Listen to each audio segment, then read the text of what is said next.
Hello guys, assalamu alaikum. This is Shobuj and welcome to my page Shobuj Loves and Agro. I hope you guys doing well. আলহামদুলিল্লাহ অনেকদিন পরে একটা video করতেছি, যেহেতু বেশ ব্যস্ততার মধ্যে যাচ্ছে দিনগুলা, আর রোজার মধ্যে ওরকম ভিডিও করতেও মন চায় না। যাই হোক, বেশ কিছুদিন পরে আজকে একটা ভিডিও করতেছি, তো আশা করি সম্পূর্ণ ভিডিওটা সাথে থাকবেন। তো প্রথমেই দেখতেছিলেন যে আমরা একটা ময়ের মতো বানিয়ে নিতেছিলাম। এই ময়ের মতো বানিয়ে নেওয়ার কারণ হলো যে আমাদের এখানে যে গাছটা দেখতে পাচ্ছেন, এই গাছটা মাশাআল্লাহ অনেক ফুল দিয়ে ভরে গেছে। এর আগেও আমাদের একটা খামারে গাছ ছিল, ওই গাছটা মারা যাওয়ার পরে এই গাছটা মাশাআল্লাহ এখন বড় হয়েছে, আর মাশাআল্লাহ খুবই ভালো ফুল হয়েছে।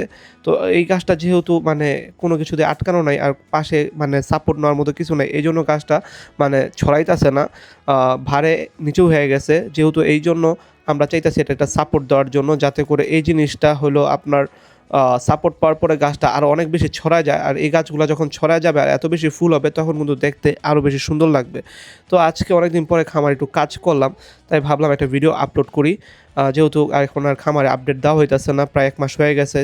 তো সবাই দোয়া করবেন আমার মার জন্য, আল্লাহ তাআলা যেন আমার মাকে খুব তাড়াতাড়ি সুস্থ করে দেয়। তো আম্মুকে নিয়ে খুব বেশি ব্যস্ত থাকার কারণে খামারে কোনো ভিডিও আপলোড করতে পারতেছি না, বা আপনাদের সাথে কোনো আপডেট শেয়ার করতে পারতেছি না। তো ওইখানে দেখতেই পাচ্ছেন মাশাআল্লাহ গাছটা কত সুন্দর করে সাজিয়ে দিয়েছে। আর এইদিকে আমাদের মশা মারার যে মেশিনটা ছিল সেটা আজকে আবার চালু করতেছি, কারণ ইদানিং খামারে প্রচুর পরিমাণে মাছি, আর এত মাছি গরুগুলাকে শান্তিমতো দাঁড়াইতেও দেয় না। তো ভাবলাম যেহেতু মাছিগুলার উৎপাত প্রচণ্ড লেভেলে বেড়ে গেছে, আর এর আগেও কিছু মানে ফিনিশ দিয়ে মাছি মারার চেষ্টা করছি, কিন্তু ওটা দিয়ে খুব একটা মাছি কাজ হয় না। মানে কিছুক্ষণ মাছি ফিনিশটা দিলে চলে যায়, তারপরে আবার যেই লাউ সেই কোদো আবার পুরা খামার ভরে যায়।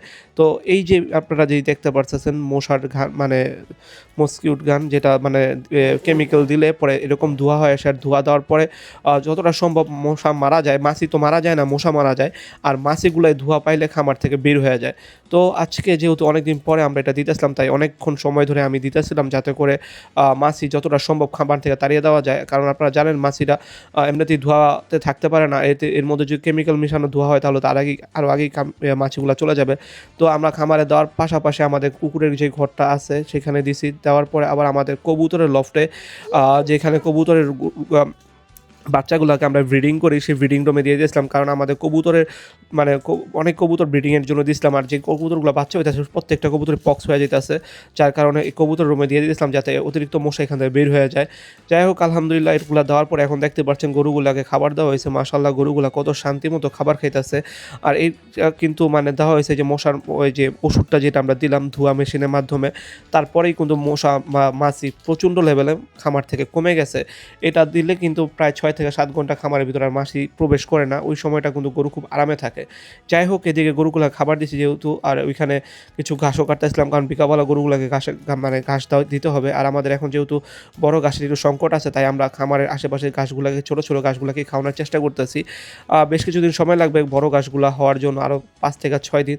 তো ভাবলাম আমরা যে ছোটো ঘাসগুলো আছে এগুলো আমি একটু কাটি আজকে। তো এখানে ছোটো ঘাসগুলো কাটার মধ্যে দেখতে পাচ্ছেন আমাদের কুকুর দুটা বের হয়ে আসছে, আর বের হয়ে আসে দেখতে আমার সাথে কি খেলা করার জন্য চেষ্টা করতেছে। তো এখানে ঘাস কাটা শেষ, তারপর আমরা যাই আমাদের কিছু কলা গাছের কলা হয়েছে, সেই কলাগুলো পেরে দিলাম। তো আজকের ভিডিওটা এই পর্যন্ত, সবাই ভালো থাকে। আর ধৈর্য সহকারে যারা এই ভিডিওটা দেখছেন তাদেরকে অবশ্যই ধন্যবাদ। অবশ্যই আমার পেজটাকে ফলো করে দিবেন, আর যদি ভিডিওটা ভালো লাগে অবশ্যই আপনার বন্ধুদের সাথে শেয়ার করে দিবেন। আসসালামু আলাইকুম, সবাই ভালো থাকেন, আল্লাহ হাফেজ।